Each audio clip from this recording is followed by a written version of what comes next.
今天吃什么？咱们做个韩式鲍鱼粥这个英文就是 abalone porridge 韩语叫做 Jimbokjuk 这个 juk 就是粥，所以您到餐馆韩国餐馆去点我要吃 Jimbokjuk 您别忘了这个 k 这个 k 您要是没有这个 k 就变成 Jimbokju， 人家就不明白了 Jimbokju 是什么意思。就就是酒soju 就是烧酒，买酒就是啤酒您说金鲍酒、鲍鱼酒没有这种酒。鲍鱼的营养非常丰富高蛋白、低脂肪滋阴、壮阳、补肾、调经、老少咸宜。四大海鲜鲍翅参肚这个鲍鱼排在第一位。中国人最早吃鲍鱼的历史可以追溯到先秦时期《黄帝内经》里边，《黄帝内经》分两部嘛这个《素问》和《灵枢》。《素问》里边就记载了鲍鱼。中国古代有好多的名人也喜欢吃鲍鱼，比如说王莽曹操都喜欢吃鲍鱼。有人说秦始皇也喜欢吃鲍鱼，为什么？《史记》里面记载了，说秦始皇出巡去路上死了，赵高命不发丧路上尸体臭了，所以他买了一车鲍鱼搁在后边这鲍鱼臭了，大家闻着这鲍鱼臭，不知道是尸体的臭味。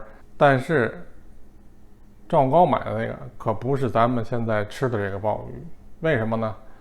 古代的时候这个鲍鱼不是现在咱们说的这个鲍鱼，是什么呢？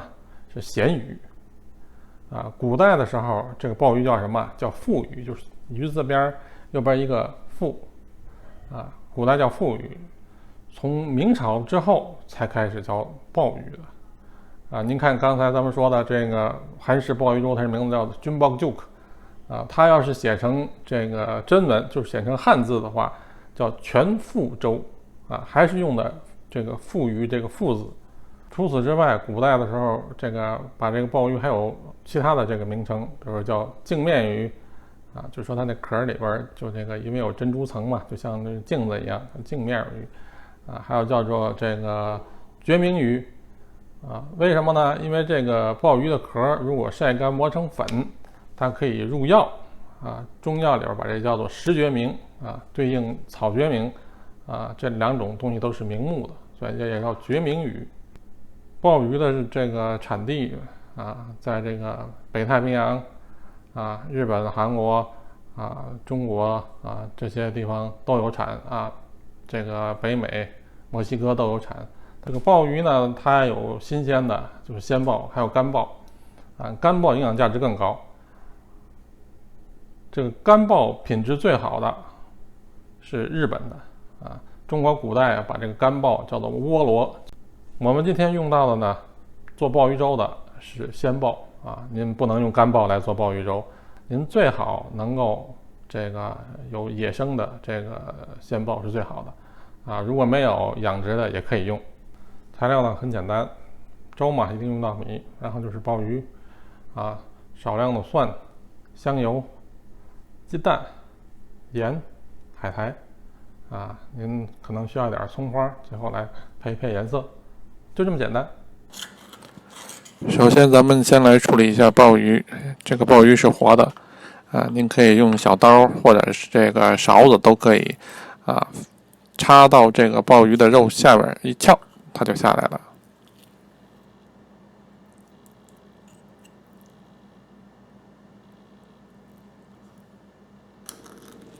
今天呢我用了2颗鲍鱼，您可以根据您这个家庭的人口多少、量的多少来决定用几颗多一点也没关系，但是不要太少。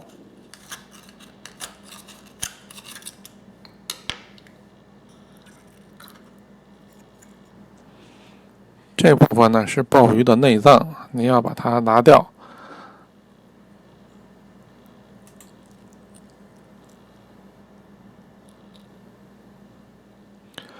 这部分呢是鲍鱼的肝，如果您鲍鱼是鲜活的，而且是野生的话呢，这部分可以保留。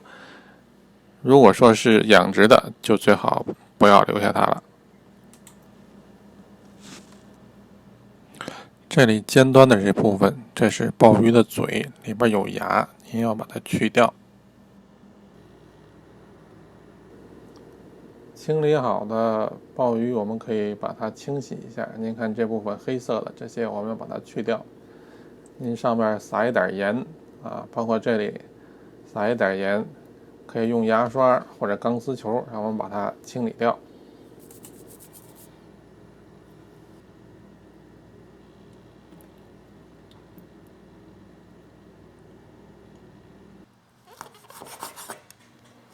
清洗好的鲍鱼，我们给它切成片就可以了。锅上火，放入香油，注意油温不要太高，大概3成4成热就可以。香油如果温度太高呢，它会发苦。在这个时候呢，油温差不多了，您就可以把蒜和鲍鱼下锅煸炒。如果您不吃蒜的话，可以用姜片来代替，就像我这样。他们刚才在处理鲍鱼的时候提到过，鲍鱼的肝，如果您这是野生的活的鲍鱼，可以保留。如果您保留的话，这个时候您要把蒜或者姜和鲍鱼的肝先下锅煸炒，然后再下锅放入这个鲍鱼的肉。如果您加入了鲍鱼的肝的话呢，这个粥的风味会更丰富。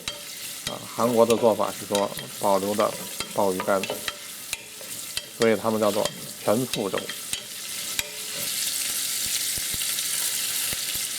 这个时候把洗好沥干的米加入到锅中一同煸炒，米的用量根据您平时煮粥的经验，掌握这个多少的量就可以了。鲍鱼粥呢，应该是稍微稠一点的粥啊。当然，您如果喜欢稀一点的话呢，您就少加一点米。继续煸炒啊，等到您感觉到这个米香上来了，这个时候就可以加入水，水的量一样，根据您平时煮粥的经验来掌握就可以，让它应该是稍微稠一点的。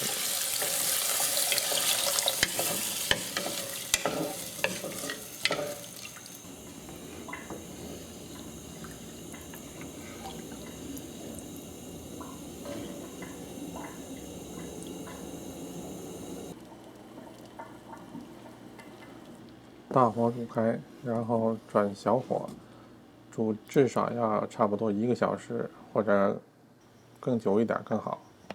煮到这样就差不多了。然后呢，我们可以开始调味，少许的盐，打入1个或者2个鸡蛋。